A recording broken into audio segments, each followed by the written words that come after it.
Cryptocurrency market অনেক বেশি risky হয়। এখানে অবশ্যই নিজেদের রিসার্চ করার পর যে কোনো কয়েন বাইং করার চেষ্টা করবেন এবং আমরা এডুকেশনাল পারপাসে ভিডিওগুলো বানাই, তো কোনো রকম ফাইন্যান্সিয়াল অ্যাডভাইস নয়, মাথায় রাখবেন। নমস্কার বন্ধুরা, সবাইকে ক্রিপ্টো নবিশে স্বাগত জানাই। সব থেকে বড় কথা হলো এই মুহূর্তে দাঁড়িয়ে আবারও নাটক শুরু হয়ে গেছে ডোনাল্ড ট্রাম্প এবং ইলন মাস্কের মধ্যে, এবং আমরা যদি দেখি মার্কেটে কিন্তু আবার আমরা ডাম্প দেখছি। তো কম বেশি লাস্ট কয়েকদিন ধরে কিন্তু আপনাদের সাথে আমরা আলোচনা করছিলাম যে মার্কেটে কিন্তু আমরা একটা কারেকশন দেখতে পারি, যে কারেকশন কিন্তু নিচের দিকে নিয়ে আসতে পারে মার্কেটকে। তার কারণ হচ্ছে ওয়ার শেষ হওয়ার যে নিউজটা, সেই নিউজটা এমন সময় এসেছিল যেখানে কিন্তু আমরা দেখেছিলাম মার্কেট একদম তত্তর করে পাম্প করে যায়, এবং সেই কোনো রকম রিটেস্ট ছাড়া মার্কেট কিন্তু বলা যায় অনেক উপরে উঠে যায়, অলমোস্ট 1,08,000 1,09,000-এর কাছাকাছি বিটকয়েন চলে যায়।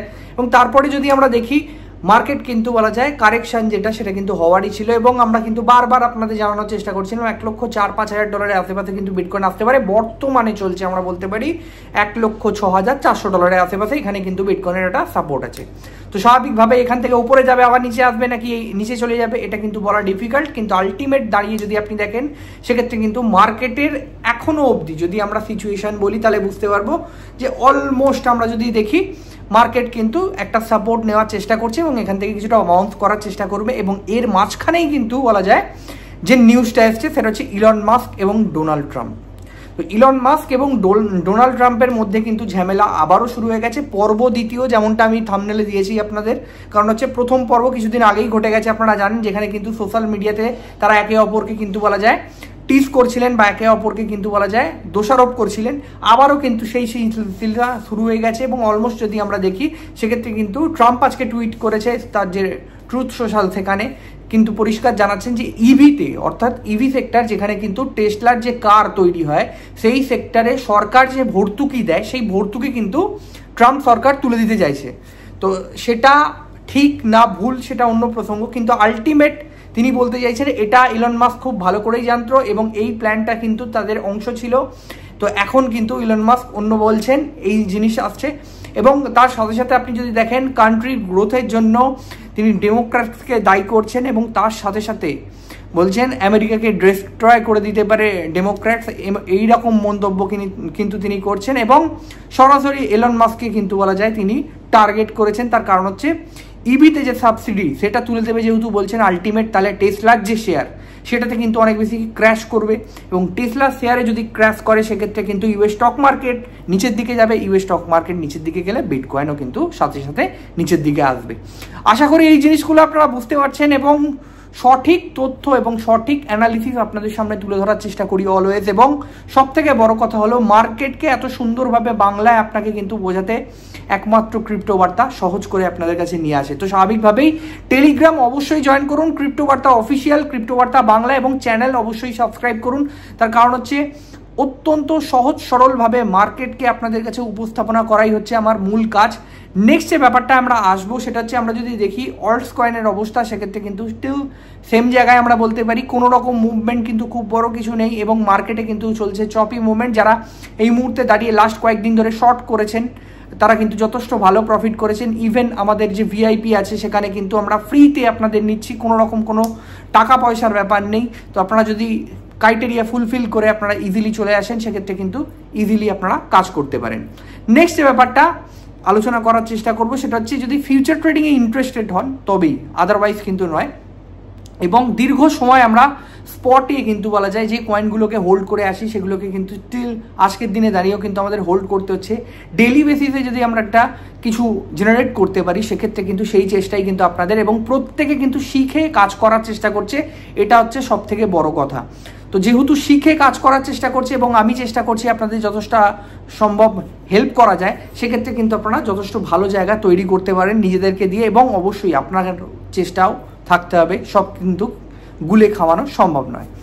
নেক্সট যে ব্যাপারটা আমরা আলোচনা করার চেষ্টা করব সেটা হচ্ছে মার্কেটের এই যে চপি মুভমেন্ট সেটা কিন্তু আর কতদিন বা আর কত সময় কিন্তু আমরা দেখতে পারি।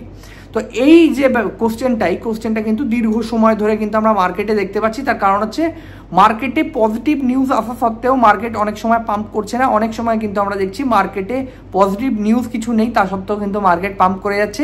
তো এই জিনিসগুলো কিন্তু আমরা লাস্ট কিছু সময় ধরে কিন্তু দেখার চেষ্টা করছি, এবং অলমোস্ট আপনি যদি দেখেন তাহলে বুঝতে পারবেন যে বিটকয়েনের দাম যখন কিন্তু বলা যায় $1,00,000 ছাড়িয়েছিল সেই সময় ফার্স্ট টাইম অল্ট কয়েন যে পজিশনে ছিল আজও কিন্তু বলা যায় সেই পজিশনে আছে, কোনো রকম কোনো নড়চড় হয়নি।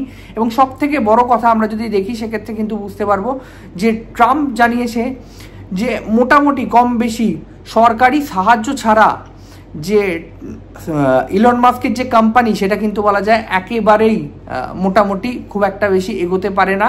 এবং কম বেশি আমরা শুরু থেকে যেটা আলোচনা করার চেষ্টা করছি যে মোটামুটি এই যে যুদ্ধটা আমরা প্রিভিয়াসলি দেখেছিলাম, আবার এটা দ্বিতীয় পর্বতে যেটা দেখছি সেটা কিন্তু কত সময় কন্টিনিউ হবে, এবং এইটা যত সময় কিন্তু কন্টিনিউ হবে তত কিন্তু মার্কেটের জন্য অত্যন্ত নেগেটিভ। এবং কম বেশি যদি আমরা দেখি সেক্ষেত্রে কিন্তু এই দুটো বড় বড় ব্যক্তিত্ব, এবং যে ব্যক্তিত্ব কিন্তু বলা যায় মার্কেটকে অনেক সময় ম্যানিপুলেট করে, সেটা ইলন মাস্ক হোক বা ডোনাল্ড ট্রাম্প, আমরা বারবার দেখেছি।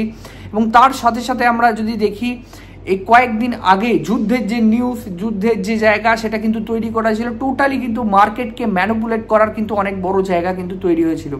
আপনারা জাস্ট একবার ভাবার চেষ্টা করুন, আমরা যদি পরপর নিউজগুলো মেলাই তাহলে বুঝতে পারবো যে একবার বলা হয় যে আমেরিকা অ্যাটাক করছে ইরানে, পরক্ষণে শোনা যায় যে আমেরিকা যখন অ্যাটাক করছে তার আগে ইরানকে খবর দেওয়া হয়েছিল, ইরান ওখানকার যা জিনিসপত্র সমস্ত কিছু সরিয়ে নিয়েছে। তারপরে আবার পরক্ষণে কিন্তু এমনটা জানানো হয় যে ইরান কিন্তু ছেড়ে কথা বলবে না, ইরান অ্যাটাক করবে যে আছে কাতারে যে ইউএস বেস আছে সেখানে। তার আগে খবর পাওয়া যায় যে ইউএস আগে থাকতেই জানতো, তাই জন্য সবাইকে ইভ্যাকুয়েট করে দিয়েছে এবং বেসে কেউ ছিল না, তখন অ্যাটাক হয়েছে। তো স্বাভাবিকভাবে এইগুলো দেখে কিন্তু আমরা বুঝতে পারি যে টোটালি কিন্তু বলা যায় আমেরিকার যে টেন্ডেন্সি সেটা হচ্ছে হাতিয়ারগুলোকে বেচা এবং ওয়ার্ল্ডের কাছে কিন্তু নিজেদের যে শক্তি সেটাকে জাহির করা। এবং তার সাথে সাথে আপনি যদি দেখেন যে কম বেশি যদি আমরা দেখি সমস্ত সেক্টরে ম্যানিপুলেশন করা, এইটা কিন্তু বলা যায় মূল কাজ। এবং কম বেশি আমরা এই জিনিসটা বুঝতে পেরে গেছি যে বারবার Elon Musk versus Donald Trump, কখনো যুদ্ধের বাহানা, কখনো কিন্তু বলা যায় মার্কেটে সোনার দাম বাড়ানো, কখনো পেট্রোলের যে অয়েল আছে অয়েলের দাম বাড়ানো।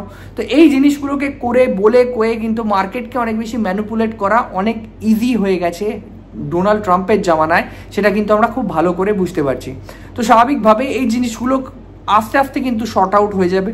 এবং কম বেশি আমরা এটা বুঝতে পারছি যে দেখনদারি অনেক বেশি, যতটা হয় তার থেকে বেশি কিন্তু এরা দেখায়, হয়তো কিছুটা হয় কিন্তু পুরোটা দেখানোর চেষ্টা করে যাতে মার্কেটকে অনেক বেশি ম্যানিপুলেট করানো হয়।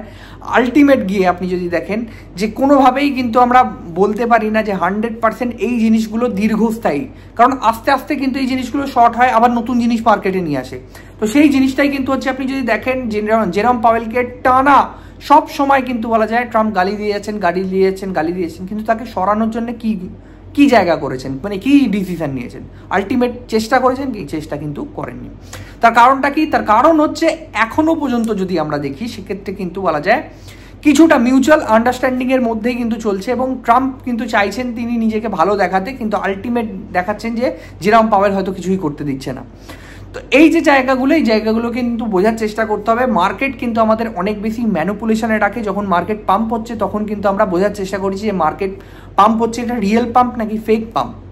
তো আপনি যদি মোটামুটি 1,08,000 9,000 যখন বিটকয়েন গেছিল তখন যদি আপনি লং খুলে বসে পড়তেন এবং ভাবতেন এইবার তো ওয়ার শেষ হয়ে গেছে, এবার আমি কিন্তু মার্কেট ওপরের দিকেই যাবে, এবার আমি এবার প্রফিট করব, অ্যাকচুয়াল কিন্তু সেই জিনিসটা নয়। তো ইনসাইডার নিউজ অনেক কিছু এরকম থাকে, অনেক কিছু ভেতরের জিনিস থাকে যেগুলো কিন্তু আপনি ফিউচার ট্রেডিং করলে আপনার জন্য অনেক বেশি নলেজেবল হবে, যেটা কিন্তু আমরা করে থাকি আমাদের প্রাইভেট গ্রুপে। আদারওয়াইজ কিন্তু বলা যায় স্পট গ্রুপে এই এত কিছু বোঝা জানা শেখার প্রয়োজন নেই। তার কারণ হচ্ছে এত কিছু বুঝলে জানলে শিখলে আপনাকে সেই সময় দিতে হবে, এবং সেই সময় কিন্তু আপনি স্পট থেকে কিন্তু বলা যায় কিছু বের করা অনেক বেশি ডিফিকাল্ট। তো আশা করি এই জিনিসগুলো বুঝতে পারছেন যে আলোচনা কিন্তু আমরা ডিটেলসে করার চেষ্টা করছি। কেন করছি? তার কারণ হচ্ছে মার্কেটে আমরা কিভাবে কাজ করছি, কিভাবে এত সুন্দরভাবে কিন্তু বলা যায় আমরা প্রফিট নিয়ে আসছি, এবং তার সাথে সাথে আপনি যদি দেখেন মার্কেটে আপনিও শিখে কিভাবে কাজ করতে পারেন তার যে রোড ম্যাপ তৈরি করা হচ্ছে এবং হাতে ধরে শেখানো হচ্ছে।